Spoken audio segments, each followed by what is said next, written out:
Guys अस्सलामु अलैकुम நான் உங்கள் ஃபாத்திமா ஃபெரோஸ் எஸ்ஆர் கிச்சன்லேருந்து பேசுகிறேன். இன்றைக்கி என்ன பண்ண போகிறேன்னா சாம்பார் பொடி பண்ண போகிறேன். ஸோ என்னென்ன சாம்பார் பொடிக்கு தேவையான பொருள் பாருங்கள்.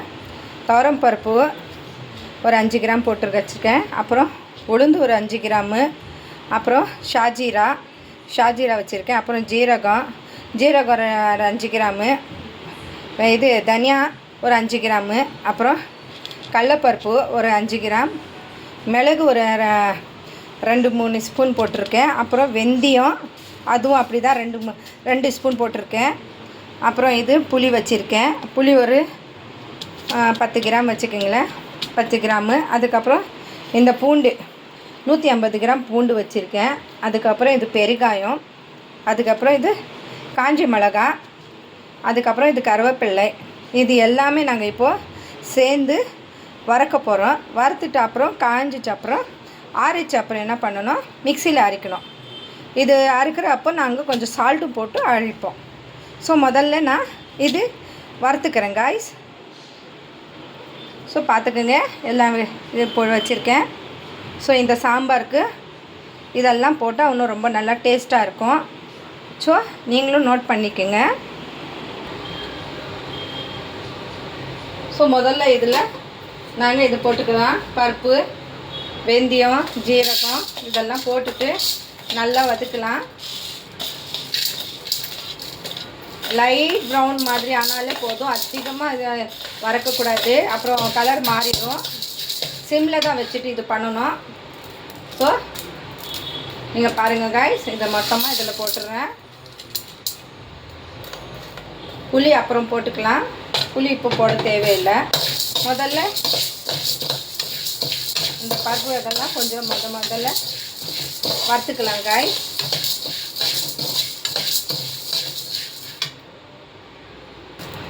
ஸோ பாருங்கள் காய்ஸ், நல்லா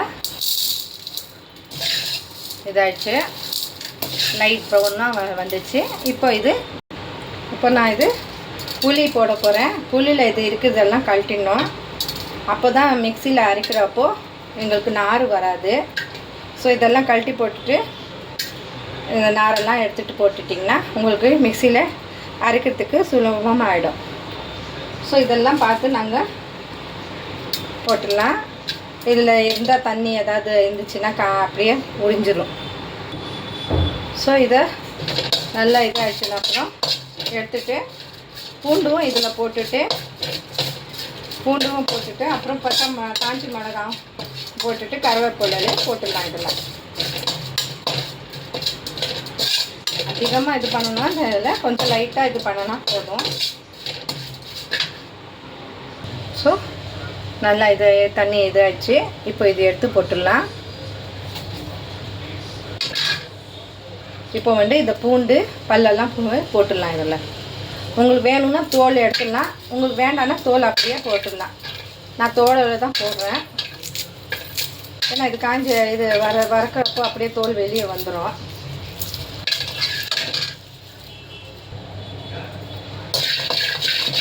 இந்த மாதிரி பூண்டுக்கு பல்லெல்லாம் எடுத்து நல்லா கொஞ்சம் லைட்டாக வதக்கிக்கலாம். பார்த்தீங்களா, எப்படி போட்டு பாருங்க. காஞ்சிச்சுன்னா அந்த தோல் அப்படியே இது ஆகிட்டு வரும்.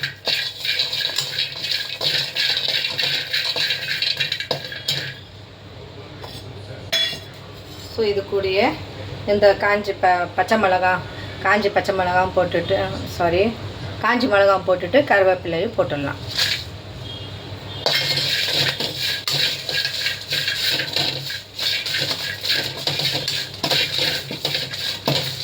அது நாங்கள் வீட்டிலே செஞ்சு இந்த மாதிரி செஞ்சு சாப்பிட்டா வெளியேந்து வாங்காமல் அவ்வளோ ஹெல்த்துக்கு நல்லது. எதுவுமே கலப்படம் இல்லாமல் நம்ம வீட்டிலே நாங்களே இந்த மாதிரி செஞ்சு சாப்பிட்டா உடம்புக்கு நல்லது. ஸோ உங்கள் வீட்லேயும் நீங்களே பாருங்கள்.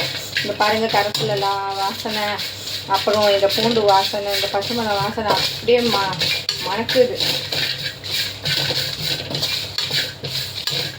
இதெல்லாம் எங்களுக்கு உடம்புக்கு அவ்வளோ நல்லது காய்ஸ். இந்த மாதிரி நீங்களும் வீட்டிலே செஞ்சு சாப்பிடுங்க. இந்த மாதிரி செஞ்சு வச்சுக்கிட்டீங்கன்னா உங்களுக்கு சாம்பார் எப்போ பண்ணாலும் பருப்பு வேக வச்ச அப்புறம் இந்த பொடி கலந்து காய்கறி போட்டுட்டு நீங்கள் அப்படியே சர்வ் பண்ணலாம்.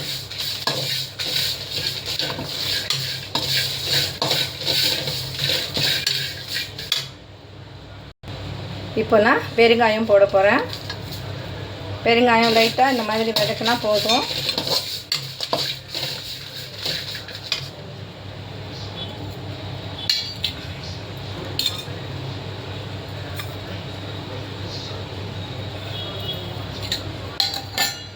ஸோ இப்போ நான் இது 2 ஸ்பூன் சால்ட்டு போட போகிறேன். இதில்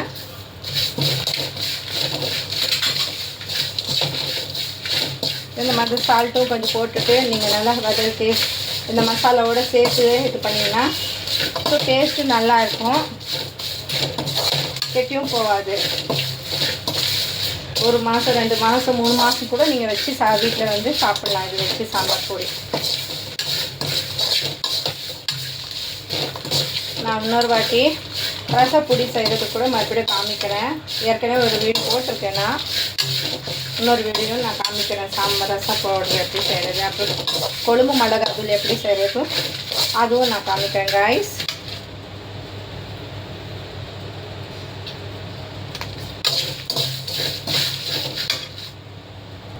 ஸோ நல்லா வதக்கிட்டோம். நான் கேஸ் ஆஃப் பண்ணிட்டேன் பாருங்கள்.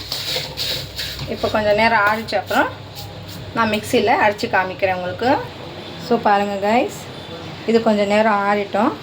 அதுக்கப்புறம் நான் மிக்சி ஜாரில் உங்களுக்கு மசாலா ரெடி பண்ணிவிட்டு காமிக்கிறேன். ஸோ கைஸ் அப்புறம் இது ஜாரில் போட்டுட்டு நாங்கள் அரைச்சிக்கலாம்.